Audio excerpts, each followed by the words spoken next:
O Tribunal Regional Eleitoral do Paraná retoma hoje o julgamento que pode levar à cassação do mandato o senador Sérgio Moro por abuso de poder econômico nas eleições de 2022.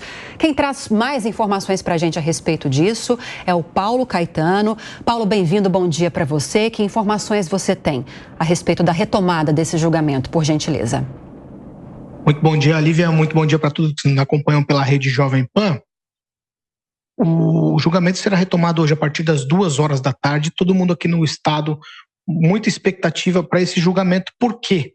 Porque no primeiro dia de julgamento, o relator do caso, o desembargador Luciano Carrasco Falavinha, ele votou contra a cassação do senador Sérgio Moro.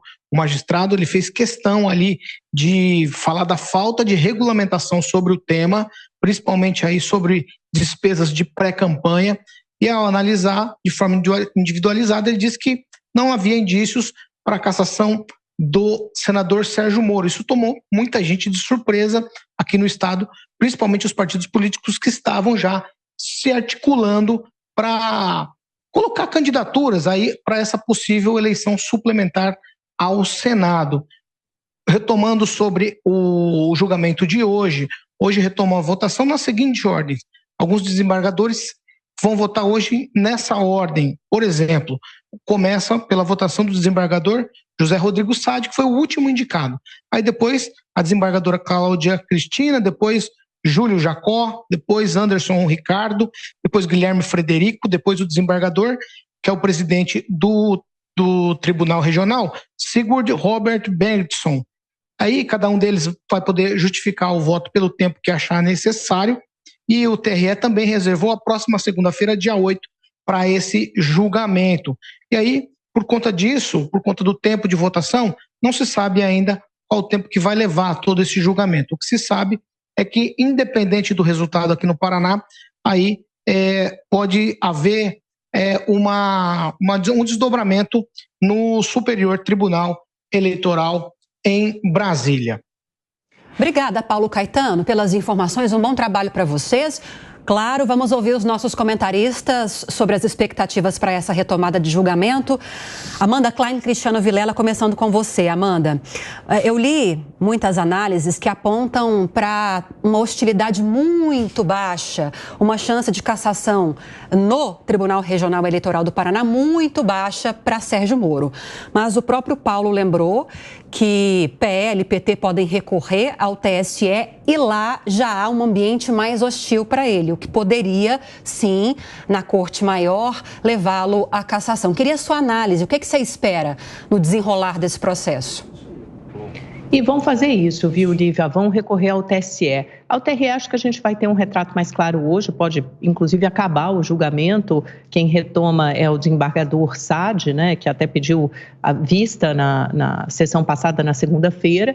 Diz que depois daquele voto tão substancioso do relator, ele teria que pedir vista. Ele foi um dos advogados nomeados por Lula e provavelmente é dado como voto certo pela cassação de Sérgio Moro. Então, ele vai abrir divergência. São 7 desembargadores ao todo. O que Moro precisa é que pelo menos 4 deles votem contra a cassação para ele ser absolvido pelo TRE. Nesse caso, haverá o recurso, em qualquer cenário, né? Haverá o recurso ao Tribunal Superior Eleitoral. Ontem eu conversei com advogados, com políticos, enfim, desde segunda-feira para entender direito os limites desse caso e até com o advogado que atua, por exemplo, na defesa de Moro, o Gustavo Bonini Guedes, que está mais esperançoso, sim, obviamente, depois do voto do relator, que concordou com muitas premissas estabelecidas ali pela defesa, né, sobre a legislação não ser clara, né, estabelecer um teto, um limite para a pré-campanha, ou até mesmo decidir quando começa a pré-campanha. Esse limite seria 10%, 20%, 30% dos gastos de 4 milhões e 400 mil reais permitidos para uma campanha de senador,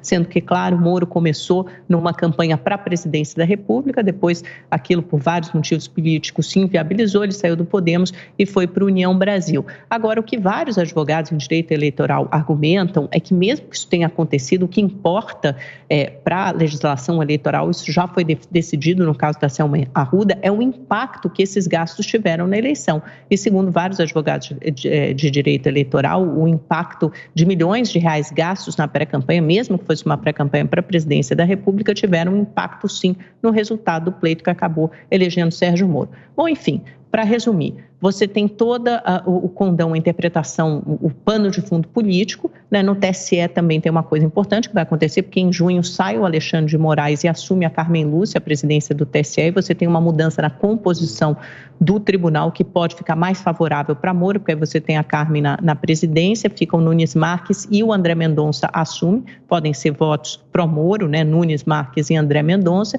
e você também tem o Raul Araújo e Isabel Galotti, que são outros dois ministros que podem ser votos favoráveis a Moro. E aí você tem do outro lado a Carmen Lúcia, né, que acaba sendo uma incógnita, e você também tem os advogados nomeados por Lula, que aí seriam provavelmente votos pela cassação de Sérgio Moro. Então veja como você tem um xadrez político complicado. Agora, pelo menos o pessoal do PT, os deputados, gente até de olho na cadeira do Moro em concorrer para Senado por Curitiba, caso essa cassação de fato ocorra, dão como certo que no TSE o mandato dele será cassado. Mas é claro que com o voto do relator abriu-se aí uma perspectiva um pouco mais favorável a Sérgio Moro. E só para terminar, lembrando que Deltan Dallagnol foi absolvido no TRE do Paraná, mas posteriormente cassado pelo TSE e perdeu o mandato.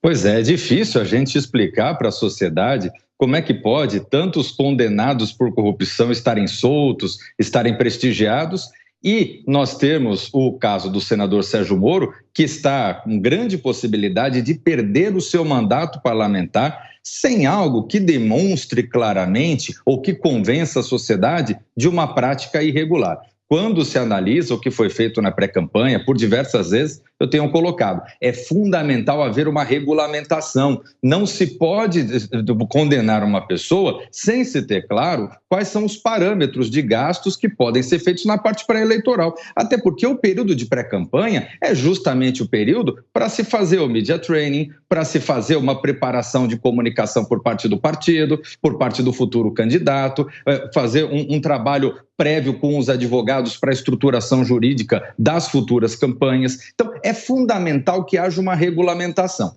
A tendência é que Sérgio Moro perca o seu mandato, por conta da jurisprudência que o Tribunal Superior Eleitoral tem em casos análogos como esse. Mas eu vejo que, nesse sentido, nós vamos ter, mais uma vez, o voto sendo desprestigiado. Porque, ao fim e ao cabo, o que é o mais importante no processo eleitoral é a escolha do eleitor. Por vezes certa, por vezes errada, mas essa é a beleza, é isso que faz parte da democracia, o fato de podermos ter a sociedade colocando claramente a sua posição.